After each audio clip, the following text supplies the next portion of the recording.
চুমুকে। সুপ্রিয় দর্শক, আজকে আমাদের মাঝে উপস্থিত রয়েছেন owner of Pearl Kingdom Syeda Farhana Niti. শুভ সকাল, কেমন আছেন? ভালো আছি আপু, আপনি কেমন আছেন? আমি বেশ ভালো আছি, ধন্যবাদ আপনাকে। আমরা জানি যে আপনি 15 বছর ধরে বিজনেস করছেন, লং একটা জার্নি। সো এই লং জার্নিটা আপনার জন্য কেমন ছিল এবং শুরুটা যখন হয়েছিল তখন কতটা বাধার সম্মুখীন হতে হয়েছে এবং কি চিন্তা ভাবনা করে আসলে বিজনেসের এই জার্নিটা আপনি শুরু করেছিলেন? চিন্তা ভাবনা ছিল কি আপু, আমি ছোট থেকে একটু সাজুগুজু পছন্দ করি, অর্নামেন্টস, হ্যাঁ, এইসব জিনিস আমার খুব পছন্দের ছিল। তো ওখান থেকেই শখ থেকেই বিজনেসে আসা।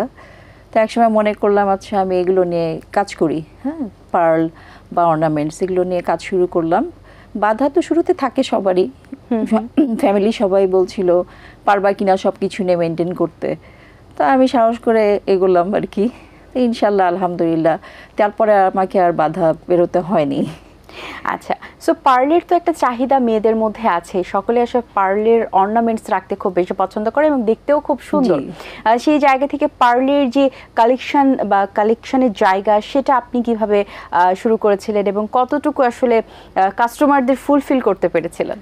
আমি আমার যে এলাকায় আমার শপ আছে, এটা হচ্ছে আপনার গুলশান 2 নম্বর পিঙ্ক সিটি শপিং মলে। জি। তো পার্লের ওখানে সবটাই আগে পার্ল ছিল, হ্যাঁ, এখন ইমিটেশন জুয়েলারি হয়েছে, অনেক কিছু হয়েছে। তো ওখানে পার্লের চাহিদাটা খুব বেশিই ছিল, কারণ বাংলাদেশি তো আছেই, ফরেনাররা ওখান থেকে পার্ল কিনতো। আচ্ছা, যে কোনো ট্যুরিস্টরা আসলে আপনার ওই মার্কেটে আসে এবং পার্ল কিনে। আর পার্ল তো বাংলাদেশিদের মানে আমাদের মহিলাদের সবারই খুব প্রিয়, রাইট। আর কালেকশনের ব্যাপার যেটা বললেন, এটা আমাদের বিভিন্ন রকমের পার্ল আছে বা পার্ল দিয়ে শুরু করেছিলাম, যেমন দেশি থেকেই শুরু করেছিলাম, আমাদের দেশীয় পার্ল। এরপরে আপনার বিভিন্ন জায়গা থেকে ইম্পোর্ট করা হয়, হ্যাঁ, সব ধরনের সব জায়গা থেকে আমরা ইম্পোর্ট করি। আচ্ছা, এবং আপনি যদি বলি 15 বছর আগে কিন্তু পার্লের এত বেশি জনপ্রিয়তা বা পার্লের যে এত বেশি কালেকশন কিন্তু ছিল না, একটু কম পরিসরে কিন্তু মানুষ কিছু জায়গা থেকে পেত। এখন তো মোটামুটি সব জায়গাতেই পাওয়া যায় এবং অ্যাভেলেবল আছে। সো বিজনেসে এই ক্ষেত্রে কি কোনো পরিবর্তন হয়েছে কিনা? যেহেতু তখন একটু পাওয়া কম যেত, এখন পাওয়া যাচ্ছে, আপনার বিজনেসে কোনো হ্যাম্পার করেছে কিনা নাকি আরো বেশি জনপ্রিয়তা পেয়েছে? আমাদের যে এরিয়াটাতে ওখানেই শুধু পার্ল পাওয়া যেত, মানে কিছু কিছু জায়গায় পার্ল পাওয়া যেত এবং সবই অরিজিনাল ছিল। এখন হয়েছে কি, এখন মানে ফ্যাশনেবল কালার এসেছে, ডিজাইন চেঞ্জ হয়েছে এবং পার্লেরও বিভিন্ন কালারের ভেরিয়েশন এসেছে, পছন্দ করছে, বিভিন্ন রকমের অর্নামেন্টস এর সাথে এখন অ্যাড করা হয়। আগে শুধু পার্ল মানে শুধু পার্লই ছিল, যেমন আপনার 1 লহরের মালা, 3 লহরের মালা, হ্যাঁ, এগুলোর সাথে হয়তো সিলভার অ্যাড করা হতো, খুব কম ডিজাইনে ছিল, তবে মানে চাহিদা সবসময় ছিল। এখন হয়তো আপনার ডিজাইন চেঞ্জ হয়েছে, ভেরিয়েশন এসেছে, বিভিন্ন কালারফুল ডিজাইন এসেছে, এগুলো গোল্ডের সাথে অ্যাড করা হয়, বিভিন্ন ভাবে অর্নামেন্টসগুলোকে এখন ডিজাইন করা হয়, রাইট। আর কোন কোন প্রোডাক্ট নিয়ে কাজ করছেন এখন? আমার তো পার্ল কিংডমে শুধু আপনার অর্নামেন্টসই, আর আমার আরেকটা পেজ আছে, ওটার অনার আমি, এটার নাম হচ্ছে লেডি বস বিডি। আচ্ছা, লেডি বস বিডি, জি। তো ওটাতে আপনার অন্যান্য মানে মেয়েদের যেগুলো আইটেম থাকে, যেমন ওয়াচ, ব্যাগ, হ্যাঁ, তারপরে ড্রেস। সো এখন অর্নামেন্টসের যে একটি বিষয় এসেছে, অর্নামেন্টসে তো ভেরিয়েশন এখন তৈরি হয়েছে এবং সবাই সব ক্যাটাগরিরই কিন্তু অর্নামেন্টস নিজের কাছে রাখতে পছন্দ করে, যে কখন কোন সময় প্রয়োজন হয়। সো বিয়ে থেকে শুরু করে প্রত্যেকটা অকেশনের জন্য কি আপনাদের ওখানে সব ধরনের পার্লের অর্নামেন্টস আছে কিনা? আমার পার্ল তো আছেই, পার্ল কিংডম নামটা ওখান থেকেই এসেছে। এরপরে আমার ইমিটেশন জুয়েলারি যত রকমের আইটেম আছে, যত কিছু, আপনি একদম 1000 থেকে শুরু করে 5 লাখ পর্যন্ত সেট আমার কাছে আছে। ব্রাইডাল থেকে শুরু করে যে কোনো অকেশন, গিফট আইটেম বলেন, হ্যাঁ, স্টুডেন্টদের আইটেম বলেন, এভরিথিং আমার কাছে আছে। এবং আপনারা কি কাস্টমাইজও করে দেন কিনা? ইয়েস, আমরা কাস্টমাইজ করি। আপনি কালার চেঞ্জ করতে পারেন, ড্রপ চেঞ্জ করতে পারেন, এগুলো বিভিন্ন রকমের। ধরেন একটা অর্নামেন্টস আপনি কিনলেন, একবার শাড়ির সাথে বা সালোয়ার কামিজের সাথে পরলেন, পরের দিন আবার ওটা সেম হয়ে যাচ্ছে, তখন আমরা কি করি, আমাদের কাছে নিয়ে আসলে আমরা একটু চেঞ্জ করে দিই, একটু মডিফাই করে দিই, বা ড্রপের কালারটা চেঞ্জ করে দিলাম। আপনি চাইলেন যে না, এটা আমি একটু লং করে পরবো, শর্ট ছিল, তো এগুলো আমরা করে দিই, কাস্টমাইজ করে দিই। আচ্ছা, এবং এখন তো ফেক পার্লও অনেক বেশি বাজারে এসেছে, চেনাটা খুব আসলে মুশকিলই যে এত নিখুঁতভাবে করা আছে, কিন্তু কাস্টমাররা যে প্রতারিত হয় তাদের জায়গা থেকে, বা তারা যেন প্রতারিত না হয় সেই জায়গা থেকে আপনার কি সাজেশন থাকবে তাদের জন্য? তারা কি কোনোভাবে চেক করে নিতে পারে কিনা? হ্যাঁ, চেক করার অনেক সিস্টেম আছে। তো ওগুলো আপনার মানে কিনতে যাবে যারা, কিছু অথেন্টিক জায়গা আছে, অথেন্টিক প্রোডাক্ট অথেন্টিক জায়গাতেই পাওয়া যায়, অথেন্টিক সবগুলোতে পাওয়া যায়, সেই সব জায়গা থেকে কিনতে হবে। সব জায়গায় তো অথেন্টিক প্রোডাক্ট পাবে না। হ্যাঁ, এবং চেক করার জন্য বিভিন্ন রকম সিস্টেম আছে, যেমন আপনার কি মেডিসিন দিয়ে চেক করা যায়। হ্যাঁ, আর মেইন কথা হচ্ছে আপনি কোথা থেকে কিনছেন, সেটা আপনার বিশ্বস্ততা না থাকলে তো কেনা হবে না।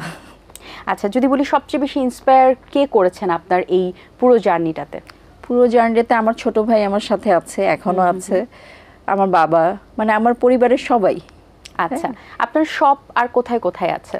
আমার শপ একটা মার্কেটই আছে, যেটা শুধু পিঙ্ক Pink সিটি City-তে? শপিং মলেই। এছাড়া আমাদের আর- কয়েকটা শপ আছে আর কি। এছাড়া আর কোনো এছাড়া আমার অন্যান্য অনলাইন জায়গাতে? আছে, এছাড়া করব ইনশাল্লাহ। বাংলাদেশে ইচ্ছা আছে, মানে নেক্সট মান্থ থেকেই ঢাকার বাইরে চেইন শপ নেওয়ার চেষ্টা করছি।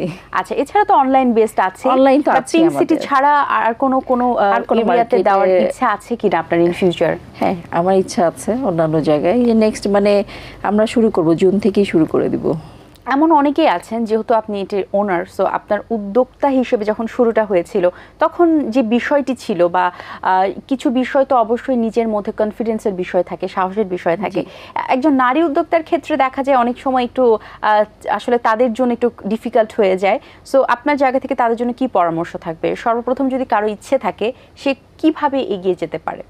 পরিবারের সাপোর্টটা একটা বড় সাপোর্ট, যেটা আমি ফিল করেছি। মানে ওরকম বাধা কিন্তু আমি পাইনি। আমার শখ ছিল, ইচ্ছে ছিল, হ্যাঁ, সবার একটা আলোচনা ছিল, পারবা কিনা, সময় দিতে পারবা কিনা, সব কিছু মেনটেন করে ম্যানেজ করতে পারবা কিনা, টাইমের ব্যাপারটা। কিন্তু সাপোর্ট ছিল 100%।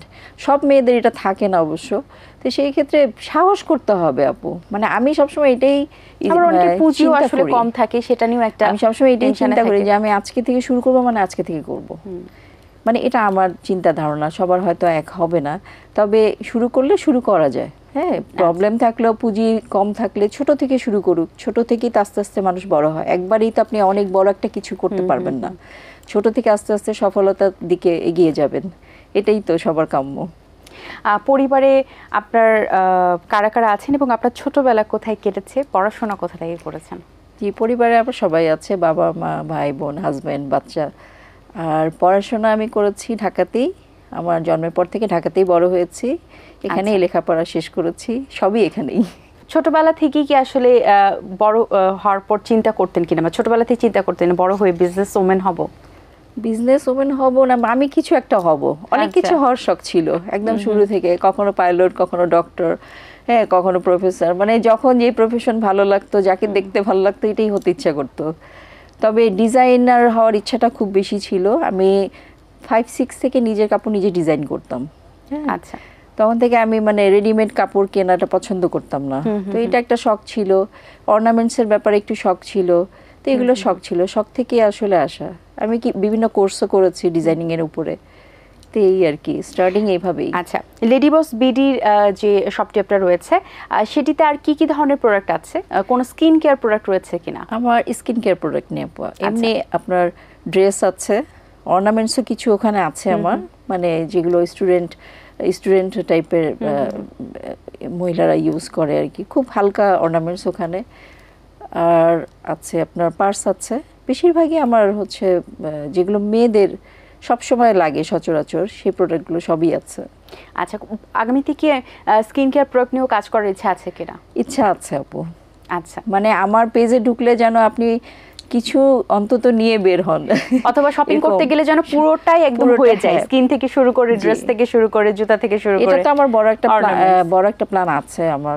এখনো ওটা অর্গানাইজ করতে পারছি না, হয়ে যাবে ইনশাল্লাহ। যে আমার শপে ঢুকবেন, আপনি ইচ অ্যান্ড এভরিথিং পাবেন।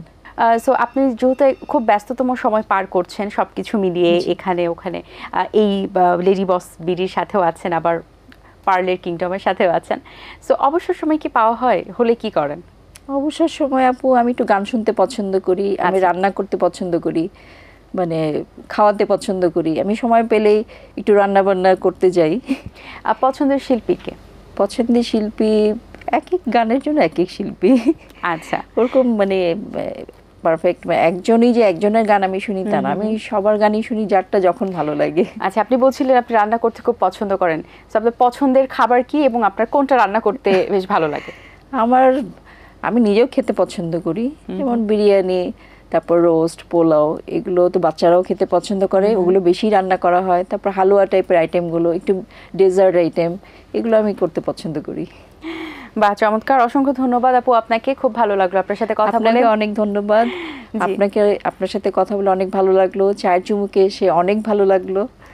আপনাদের সবাইকে অনেক ধন্যবাদ, এটিএন বাংলাকে ধন্যবাদ। ভালো থাকবেন সবসময়। আপনিও ভালো থাকবেন, আপনারা সকলে ভালো থাকবেন। দর্শক, আশা করছি আজকের এই আয়োজন আপনাদের ভালো লেগেছে। আজ এই পর্যন্ত, আপনাদের সঙ্গে দেখা হবে আগামীকাল সকাল ঠিক 7:30। সেই পর্যন্ত ভালো থাকুন, সুস্থ থাকুন এবং এটিএন বাংলার সাথেই থাকুন। আল্লাহ হাফেজ সবাইকে। দিন আসে দিন যায়, সময়টা চলে যায়, তবু আছি এই বেশ ভালো। জীবনটা রঙময়, যেভাবেই হওয়া চাই, নয় কভু সাদা কালো। এই আশাতে স্বপ্ন ভাসে, সুখ হাসে চোখে মুখে, চায়ের চুমুকে।